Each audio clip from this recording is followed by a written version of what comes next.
നമസ്കാരം. ഇന്ത്യയിലും ബ്രസീലിലുമുള്ള ഉപയോക്താക്കളെ ലക്ഷ്യമിട്ട് വൻതോതിലുള്ള സൈബർ തട്ടിപ്പ് പ്രവർത്തനങ്ങളിൽ ഉൾപ്പെട്ട ഫേസ്ബുക്ക് പേജുകളും അക്കൗണ്ടുകളും നീക്കം ചെയ്തതായി അറിയിച്ചിരിക്കുകയാണ് ഫേസ്ബുക്കിന്റെ മാതൃ കമ്പനിയായ മെറ്റ. ഇത്തരത്തിലുള്ള 23,000-ലധികം വ്യാജ അക്കൗണ്ടുകളും പേജുകളും നീക്കം ചെയ്തതായാണ് കമ്പനി അറിയിച്ചത്. ആളുകളെ കബളിപ്പിക്കുന്നതിനായി പ്രശസ്ത യൂട്യൂബർമാരുടെയും ക്രിക്കറ്റ് താരങ്ങളുടെയും ബിസിനസ്സുകാരുടെയും വ്യാജ വീഡിയോകളും ഡീപ് ഫേക്കുകളും സൃഷ്ടിച്ചായിരുന്നു തട്ടിപ്പ്. ഈ വ്യാജ അക്കൗണ്ടുകൾ വഴി നിക്ഷേപ ഉപദേശം നൽകാനെന്ന വ്യാജേന മെസ്സേജിംഗ് ആപ്പുകളിലേക്ക് ആളുകളെ വിളിച്ചു വരുത്തി. തുടർന്ന് ആളുകളെ വ്യാജ വെബ്സൈറ്റുകളിലേക്ക് അയച്ചുകൊണ്ട് അവരുടെ പണം തട്ടിയെടുക്കുകയായിരുന്നു. മാർച്ചിൽ ഇത്തരത്തിലുള്ള തട്ടിപ്പിൽ ഉൾപ്പെട്ട 23,000-ലധികം ഫേസ്ബുക്ക് പേജുകളും അക്കൗണ്ടുകളും നീക്കം ചെയ്തതായി മെറ്റ റിപ്പോർട്ട് ചെയ്തിട്ടുണ്ട്.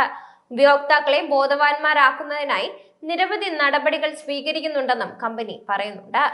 ഓൺലൈൻ നിക്ഷേപ പേയ്മെന്റ് തട്ടിപ്പുകൾ ഒഴിവാക്കുന്നതിനുള്ള നുറുങ്ങുകളും പ്രധാനപ്പെട്ട വിവരങ്ങളും ആളുകൾക്ക് നൽകുന്നുണ്ട്. അതുവഴി ഉപയോക്താക്കൾക്ക് ഈ അപകടങ്ങളിൽ നിന്ന് സ്വയം പരിരക്ഷിക്കാൻ കഴിയുമെന്നും മെറ്റ പറയുന്നുണ്ട്.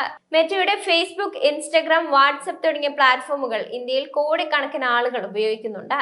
ഇന്ത്യയിൽ ഫേസ്ബുക്കിന് മാത്രം 375 ദശലക്ഷത്തിലധികം ഉപയോക്താക്കളുമുണ്ട്. അതുകൊണ്ടാണ് ഇത്തരം തട്ടിപ്പുകൾ ഇന്ത്യക്ക് വലിയ ആശങ്കയാകുന്നത്. ഇത്തരം തട്ടിപ്പുകൾ തടയുന്നതിന് മെറ്റ സാങ്കേതിക വിദ്യ, നയം, പൊതു അവബോധം എന്നിവയിൽ നിരന്തരം ഊന്നൽ നൽകുന്നുണ്ട്. ഓൺലൈൻ സുരക്ഷയും ഡിജിറ്റൽ അവബോധവും പ്രോത്സാഹിപ്പിക്കുന്നതിനായി ടെലികമ്മ്യൂണിക്കേഷൻസ് വകുപ്പ്, ഉപയോക്തൃ വകുപ്പ്, ഇന്ത്യൻ സൈബർ ക്രൈം സെന്റർ തുടങ്ങിയ ഇന്ത്യൻ സർക്കാരിന്റെ നിരവധി ഏജൻസികളുമായി സഹകരിച്ച് പ്രവർത്തിക്കുന്നുണ്ടെന്നും മെറ്റ പറഞ്ഞു. രാജ്യത്തെ വിവിധ സംസ്ഥാനങ്ങളിലെ പോലീസിനും മറ്റു ഉദ്യോഗസ്ഥർക്കും തട്ടിപ്പുകൾ കൈകാര്യം ചെയ്യുന്നതിനായി കമ്പനി പരിശീലന വർക്ക്ഷോപ്പുകളും നടത്തിയിട്ടുണ്ടെന്നും കമ്പനി പറയുന്നുണ്ട്. അതേസമയം 25 മുതൽ 30 വരെ മുതിർന്ന ജീവനക്കാർ ഉൾപ്പെട്ട ഒരു ചെറു സംഘത്തിന് മാത്രമാണ് നേരിട്ട് മേൽനോട്ടം വഹിക്കുന്നതെന്ന് മെറ്റ സഹസ്ഥാപകനും സിഇഒയുമായ മാർക്ക് സക്കർബർഗ് പറഞ്ഞിരുന്നു. ഐറിഷ് ശതകോടീശ്വരനും സ്ട്രൈപ്പ് പ്രസിഡന്റുമായ ജോൺ കോൾസണുമായുള്ള സംഭാഷണത്തിനിടെയാണ് സക്കർബർഗ് തന്റെ വ്യത്യസ്തമായ നേതൃത്വ രീതി വിശദീകരിച്ചത്.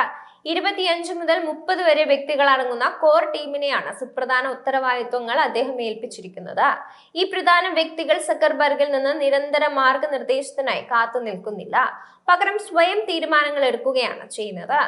ആവർത്തന സ്വഭാവമുള്ള വ്യക്തിഗത മീറ്റിംഗുകൾക്ക് പകരം ആവശ്യമുള്ളപ്പോഴെല്ലാം തുറന്ന ആശയവിനിമയമാണ് സക്കർബർഗ് തിരഞ്ഞെടുക്കുന്നത്.